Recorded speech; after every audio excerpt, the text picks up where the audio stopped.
Hello everybody and welcome to today's video. I wanted to talk to you about, just real quick, the narcissist, and when you leave the narcissist before they have backup supply. Maybe they have backup supply to give you a good reality of what it's like when you leave the narcissist, and it's unexpected.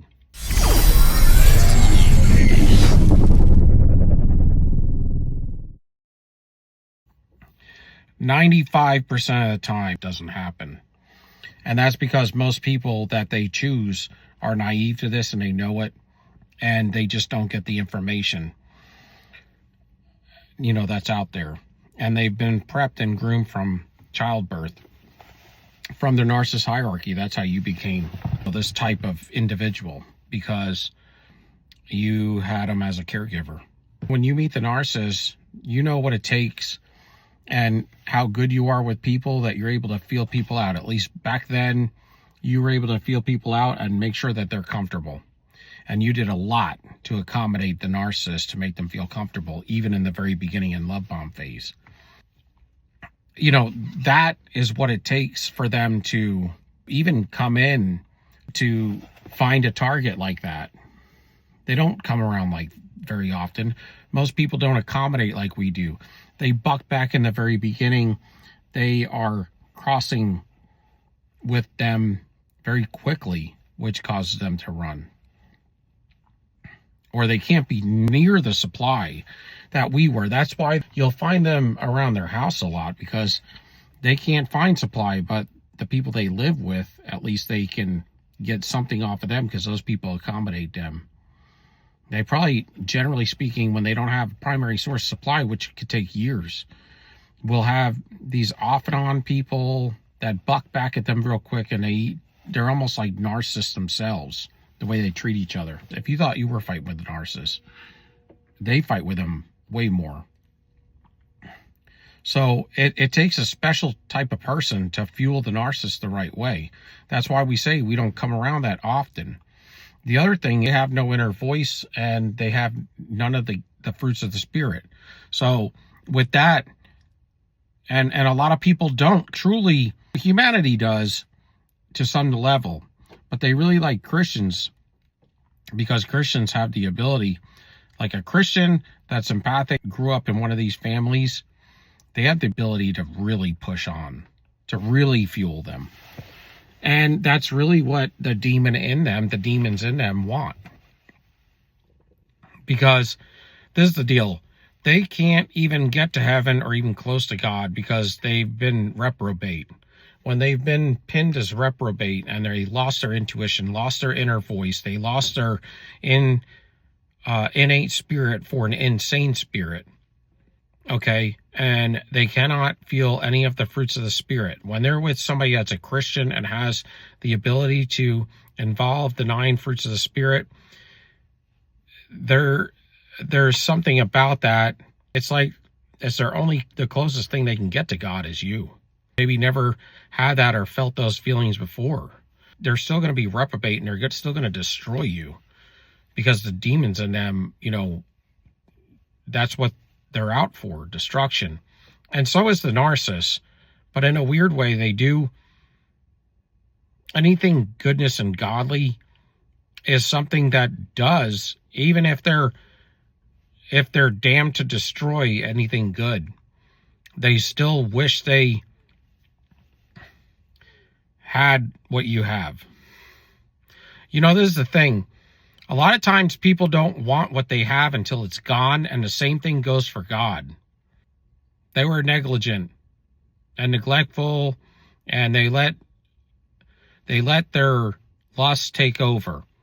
But when it all comes down and boils down to the end, and they have crossed that line of demarcation where they can't draw back, that's when they wish they could have it. That's the deal. That's what I'm talking about. And that's how it is for everything. And if that's how it is in our reality, that's how it is for the narcissist as well. I mean, a lot of times, if they could have turned back time and knew exactly what they've done to the ones that are awoke to what they're doing, they would go back. But they can't, so they have to just dive into it. If you're reprobate, I mean, it's just the way it is. That's the way the world works. I mean, it's in minute, microscopic details. It's not they're wholehearted, but they do get some peace, but they also get peace in tearing you down. So don't get it twisted. I'm just saying that they don't come across you very often, and when they do, they really don't want to lose you, and that's why they do what they do to you, to beat you down. They stalk you so much.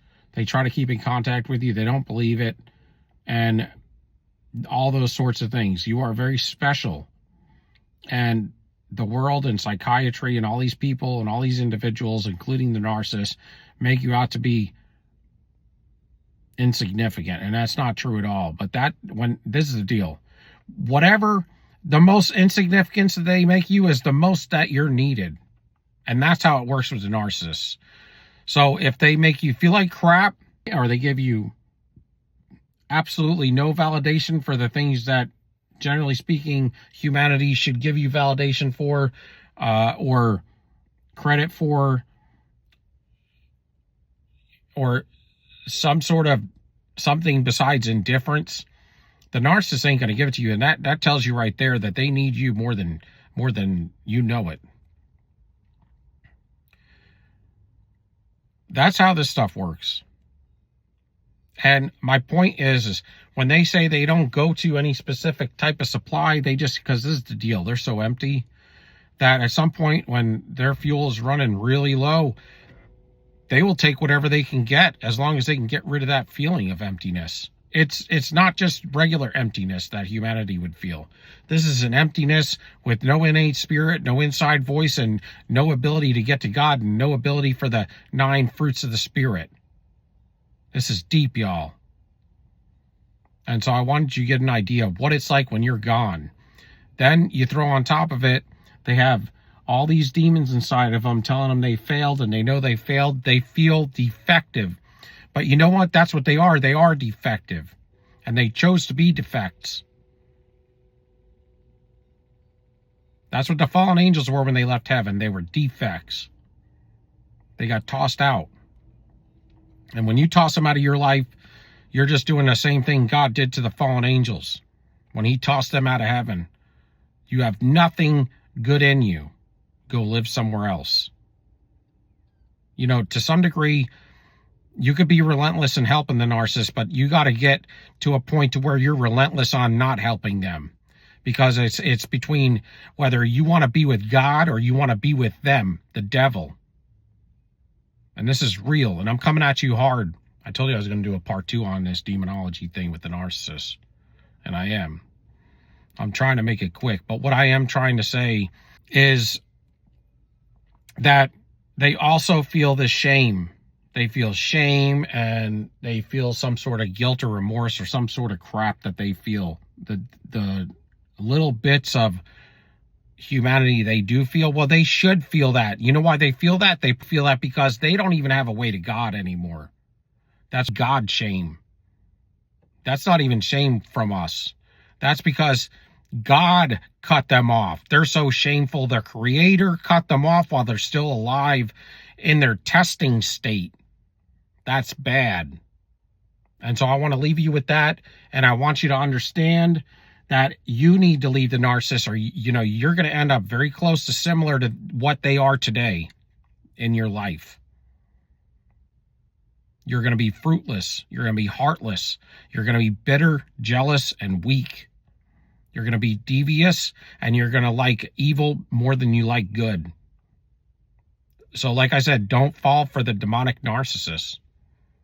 Your past was your destiny, but your future into fruition, it doesn't have to be so rocky.